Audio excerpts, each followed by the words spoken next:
మినిస్టర్లు ఇదిగో వీళ్ళు అరెస్టు వాళ్ళు అరెస్టు ఇదిగో అరెస్టు అదిగో అరెస్ట్ అన్నారు. ఎవరు ఏమీ అరెస్ట్ అవ్వలేదు, ప్రశాంతంగా వాళ్ళు వస్తున్నారు, ప్రెస్ మీట్లు పెడుతున్నారు. గతంలో లాగే ఫుల్ ఫైర్గా మాట్లాడే పరిస్థితి, చాలా కాన్ఫిడెంట్గా ఉన్నారు వాళ్ళు. అంటే జగన్మోహన్ రెడ్డి గారికి ఏంటంటే కుర్చీ ఎప్పుడు ఇచ్చేయాలి, కుర్చీ ఇచ్చేయాలి చంద్రబాబు నాయుడు గారని ఆలోచనతో ఉన్నారా? నేను ఒకటి అడుగుతున్నానండి మన సోదరుల్ని, ఫస్ట్ ఇన్స్టాల్మెంట్ పెన్షన్ పెంచారండి 7 నెలల.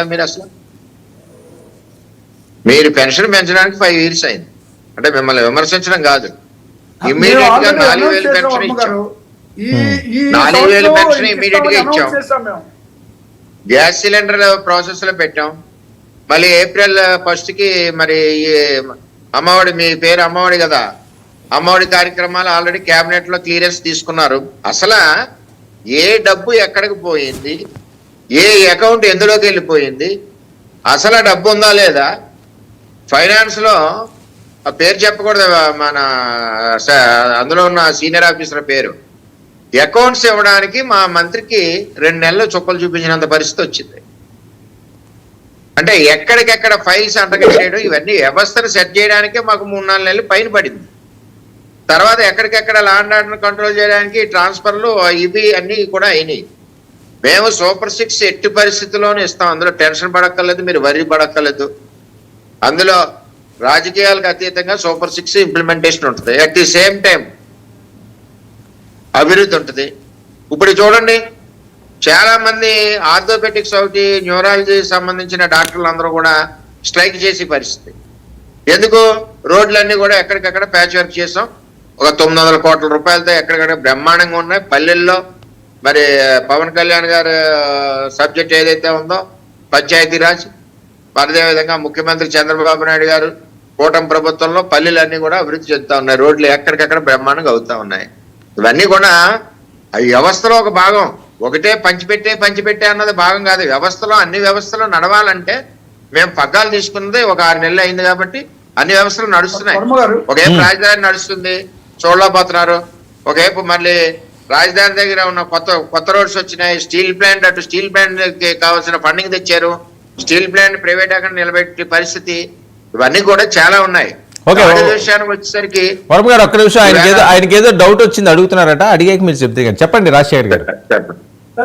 డౌటే కాదండి, అంటే వర్మ గారు చెప్తుంటే నాకు కూడా ఆశ్చర్యంగా ఉంది. ఇప్పుడు వారు ఇచ్చిన సూపర్ 6 లో మరి అదే దాదాపుగా మేము మొదలు పెట్టాము, అవన్నీ జరుగుతూ ఉన్నాయి. అంటే మరి మేము కూడా ఇక్కడ ఆంధ్రప్రదేశ్లో ఉండి అన్ని చూస్తానే ఉన్నాం కదా, ఏమేమి జరుగుతున్నాయి, ఏమి ఇచ్చిన హామీలు, ప్రజల్లో ఇప్పుడే ఎందుకు తిరుగుబాటు వస్తుంది లేదా? ఇప్పుడు ఈవెన్ అంతెందుకండి, వాలంటీర్స్ చూడండి, మీకు 5,000 ఇచ్చారా, సంచులు మోసే కార్యక్రమం పెట్టారా, మీకు నేను 10,000 ఇస్తానని చెప్పేసి మరి వాలంటీర్లు ఎక్కడ పెట్టారండి? ఇప్పుడు లేదా తమిళనాడులో ఒక్క మాట అండి, ఇప్పుడు ఈవెన్ తెలంగాణలో కానీ లేదా కర్ణాటకలో కానీ ఇదే ఫ్రీ బస్ అని పెట్టారు కదండి మహిళలకు. ఏమైంది? వాళ్ళు వెంటనే ఇమీడియట్ గా స్టార్ట్ చేశారు. మనం ఎందుకు 7 నెలలు అవుతుంది, ఎందుకు స్టార్ట్ చేయలేకపోతా ఉన్నాము? గల్లాపెట్టి పట్టుకెళ్ళిపోయారా? అంతమందికి 7 నెలల దాకా ఎందుకు ఇవ్వలేకపోయారు? ఇప్పుడు నేనేమంటానంటే సార్, ఇప్పుడు అమలుకు సాధ్యం కానీ వాగ్దానాలు ఇచ్చి అధికారంలోకి వచ్చారు అని చెప్తున్నాను సార్. నేను అలాంటి వాగ్దానాలు మేమేం చేయలేదు కదా, 14లో కూడా చేయలేదు. రైతు రుణమాఫీ అనేటువంటిది సాధ్యపడదు అని మేము చెప్పాము, దానికి కట్టుబడే ఉన్నాం. మేము ఓడిపోయినా కూడా దాని గురించి ఆలోచించలా. జగన్మోహన్ రెడ్డి గారు ఓడిపోయారు కదా, అప్పుడు మళ్ళా గెలిచారు, మళ్ళా ఓడిపోయారు, ఇంకా వచ్చే అవకాశమే లేదు అని మాట్లాడితే జగన్మోహన్ రెడ్డి గారు పడి లేచిన కెరటం అండి, మళ్ళీ పడ్డారు, మళ్ళీ లేస్తారు.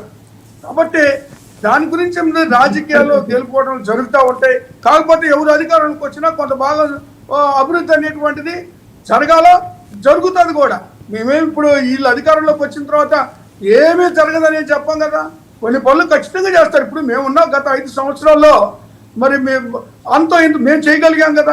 మేము మరి ఈరోజు అన్ని మెడికల్ కాలేజీలు అనేటువంటిది తీసుకురావడం జరగలేదా, లేకపోతే పోర్టులు తీసుకురావడం జరగలేదా, లేకపోతే మరి గ్రామాల్లో మీరు చూస్తే విలేజ్ క్లినిక్లను లేకపోతే రైతు భరోసా కేంద్రాలను ఇలాంటి ఎన్నో కార్యక్రమాలు అనేటువంటిది మేము అధికారంలో ఉన్నప్పుడు చేయలేదు. మళ్ళీ మీరు అధికారంలో కూటమి వచ్చినప్పుడు వాళ్ళు కొన్ని చేస్తారు.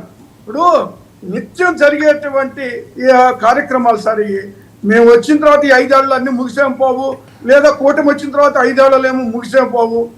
ఎప్పుడు ఎవరు అధికారంలోకి వచ్చినా ఖచ్చితంగా కొన్ని కార్యక్రమాలు కొనసాగించాల్సినటువంటి. ఒక నిమిషం రాజశేఖర్ గారు మాట్లాడండి. వర్మ గారు సార్ చెప్తున్నారు పోర్టులు తెచ్చామని. పోర్టులకి ఒక గన్నతో అన్ని రాష్ట్రాలకి పోర్టులు తెచ్చారు. అరవిందో పోర్టు ఎక్కడి నుంచి తీసుకున్నారండి? జిఎంఆర్ సెజ్ ఎవరి పేరుకి వెళ్ళిందండి? కాకినాడ సీ పోర్టు ఎవరి పేరుకి వెళ్ళిందండి? అన్ని పోర్టులు, మచిలీపట్నం, ఇవన్నీ కూడా పోర్టులను బెదిరించి లాగారు. ఎవరి పేరునున్నాయి? బినామీ వాళ్ళ పేరునున్నాయి. ఇవన్నీ అర్థం చేసుకోవాలా. అది కాదు డెవలప్మెంట్.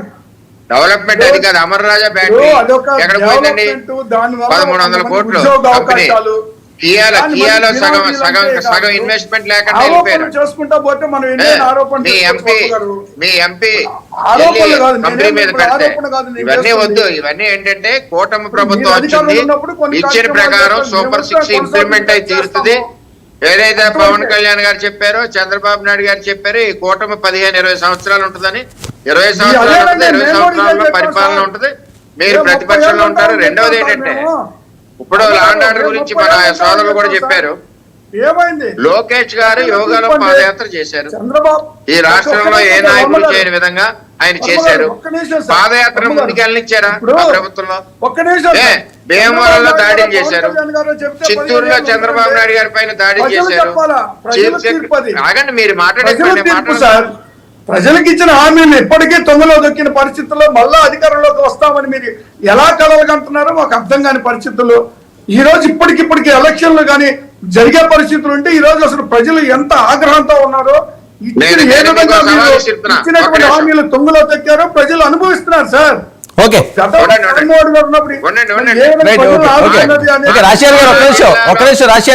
సవాల్ విస్తున్నా. ప్రజలు సిద్ధంగా ఉన్నారంటున్నారు కదా. మా జిల్లాలో నచ్చిన కాన్స్టిట్యున్సీ మీరు పోటీ చేయండి, రండి చెప్పండి. మీ జగన్మోహన్ రెడ్డిని నచ్చింది ఆయనకి ఉమ్మడి తూర్పుగోదావరి మీరే పెట్టండి సార్.